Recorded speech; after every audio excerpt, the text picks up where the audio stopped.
Bismillahirrahmanirrahim. Assalamualaikum warahmatullahi wabarakatuh. Selamat siang mahasiswa-mahasiswi semester 6 Program Studi Pendidikan Matematika STKIP Murdanyawi. Hari ini adalah mata kuliah pertemuan yang ketiga, di mana kita akan membahas tentang tujuan, manfaat ataupun karakteristik dari PTK itu sendiri. Mungkin kemarin kita sudah membahas banyak sekali tentang apa itu PTK.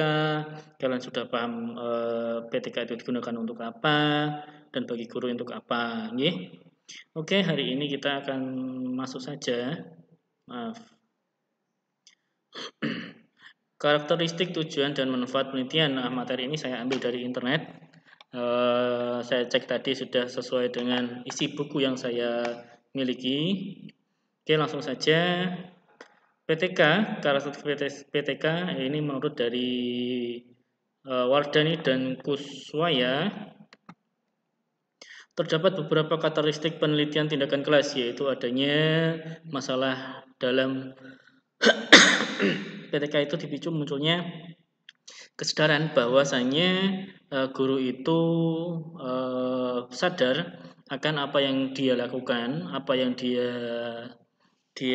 gunakan, model pembelajaran apa yang dia gunakan, terus ada apa kok sesuatu ada yang salah dalam dalam proses penyampaian materinya kepada si peserta didik. Nah, makanya dari situ si guru perlu mencari apa akar masalahnya dengan melakukan PTK.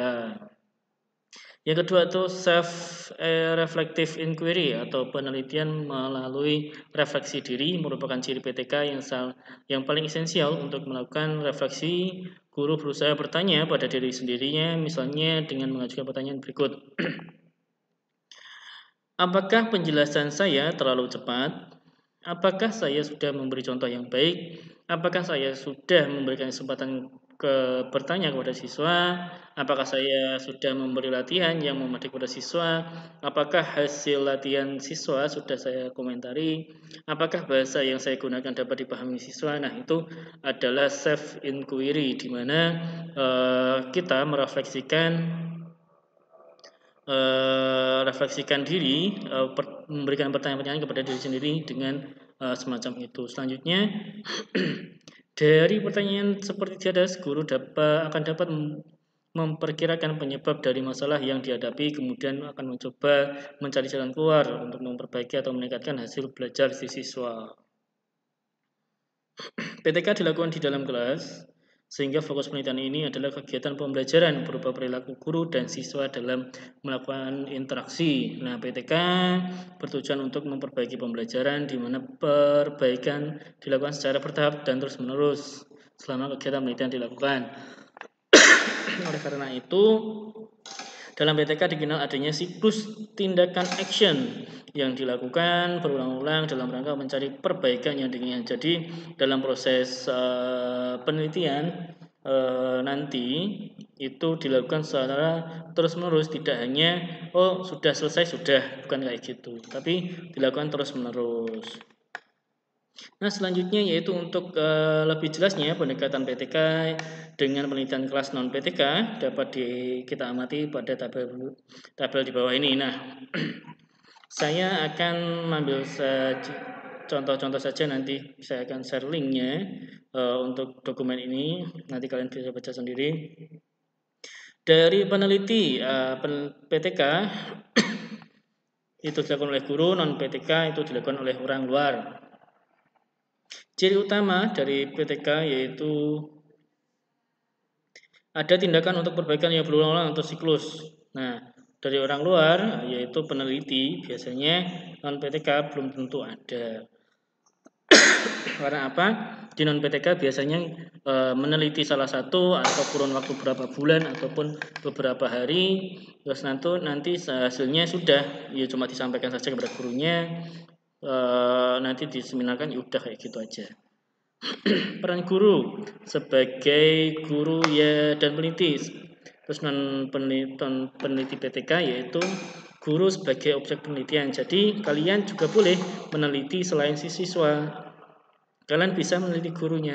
Jadi guru ini ngajarnya bagaimana itu bisa diteliti. Nah, selanjutnya untuk menjelaskan posisi PTK ada baiknya kita juga melihat pendapat Raka, Joni, dan kawan berkenaan dengan perbedaan PTK dan penelitian formal lainnya. Aspek, di sini ada kategori aspek penelitian PTK dan penelitian non PTK dari motivasi, aspeknya, tindakan, dan kebenaran. Sumber masalahnya diagnosis status dan penelitian non PTK yaitu induksi deduktif. Dari tujuan PTK kita sudah melihat memperbaiki praktek yang sekarang dan di sini. Nah, untuk peneliti non PTK, verifikasi dan menemukan pengetahuan yang dapat digenerasikan. Jadi PTK itu berlaku pada kelas dan terus berlangsung gitu loh. Tidak berhenti hanya kita sudah mendapatkan data, kesimpulan sudah enggak kayak gitu. Terus selanjutnya tujuan dari PTK itu sendiri apa? Penelitian pendidikan pada umumnya ditujukan untuk memperoleh landasan dalam mempertimbangkan suatu prosedur kerja, khususnya prosedur pembelajaran, menjamin cara kerja yang efektif dan efisien, memperoleh fakta-fakta tentang berbagai masalah pendidikan, dan menghindarkan sesuatu yang dapat merusak, serta meningkatkan kompetensi guru dalam mengembangkan pembelajaran. Berdasarkan pemahaman tersebut, secara umum, penelitian tindakan kelas bertujuan untuk memperbaiki dan meningkatkan kondisi-kondisi belajar serta kualitas pembelajaran. Yang kedua, meningkatkan layanan profesional dalam konteks pembelajaran, khususnya layanan kepada peserta didik sehingga tetaplah layanan prima. Selanjutnya, memberikan kesempatan kepada guru berimprovisasi dalam melakukan tindakan pembelajaran yang direncanakan secara tepat waktu dan sasaran. Yang keempat yaitu memberikan kesempatan pada guru mengadakan kajian secara bertahap kegiatan pembelajaran yang dilakukan sehingga terciptalah perbaikan yang berkesinambungan. Yang kelima yaitu membiasakan guru mengembangkan sikap ilmiah, terbuka dan jujur dalam pembelajaran. Nah, dari situ tujuan dari PTK yaitu memperbaiki apa yang kita lakukan pada peserta didik, khususnya penyampaian atau metode pembelajaran yang kita lakukan kepada kelas tersebut. Jadi ketika kelas itu ada problem, semisal kok saya menjelaskan analisis real kok nggak mudeng-mudeng yo, apa sih kesalahannya? Nah, kita lakukan uji coba. Misalnya hari ini pertemuan minggu ini kita menggunakan ceramah, minggu depan kita menggunakan metode pembelajaran lain. Apakah ada peningkatan dari situ? Nah, itulah PTK. Nah, bukan hanya dari ceramah ke metode B, tapi ada kelanjutan mana yang lebih baik dari metode tersebut. Okay.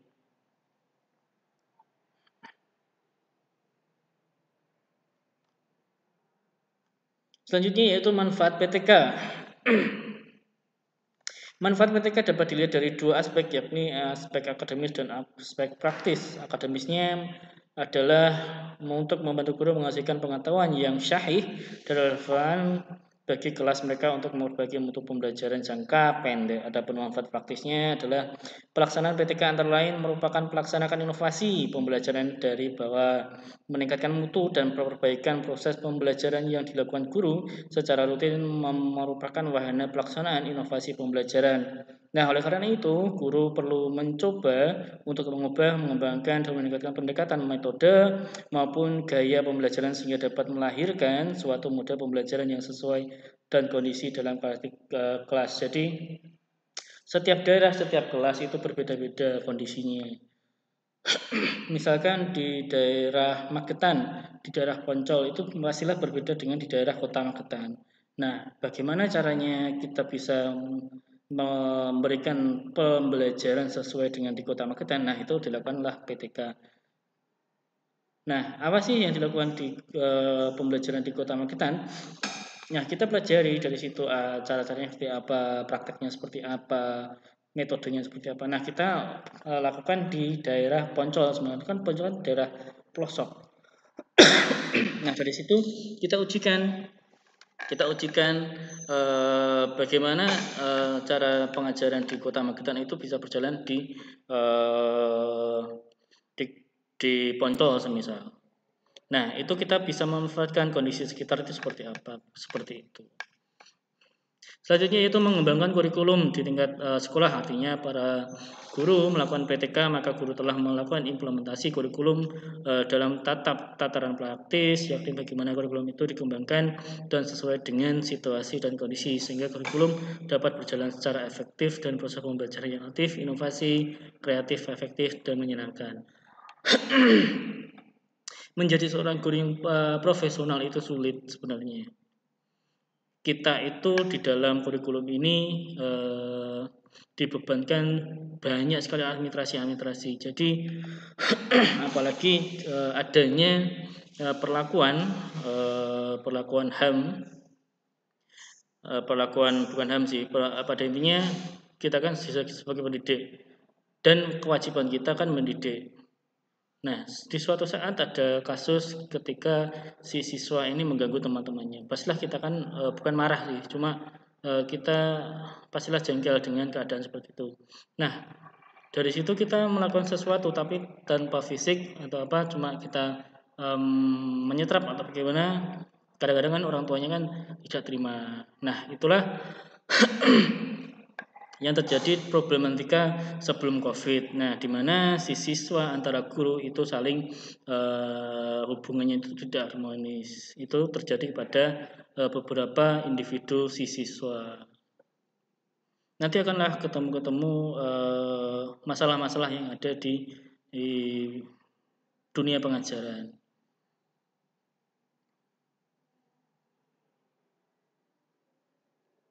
Makanya PTK ini sebenarnya penelitian dasar untuk kita belajar untuk mengembangkan penelitian dari PTK ini untuk menjadi suatu penelitian yang ilmiah yang bisa kita gunakan untuk skripsi nanti. Mungkin itu yang bisa saya sampaikan, nanti bisa dipelajari sendiri. Dari tujuan dan manfaatnya seperti itu sudah saya sampaikan. Nanti insya Allah akan membahas tentang beberapa cara untuk bagaimana kita menyusun PTK itu seperti apa nanti sesuai dengan apa itu namanya kontrak kuliahnya mawon. Okay? Mungkin itu yang bisa saya sampaikan. Saya akhiri wa taufiq walhidayah. Wassalamualaikum warahmatullahi wabarakatuh.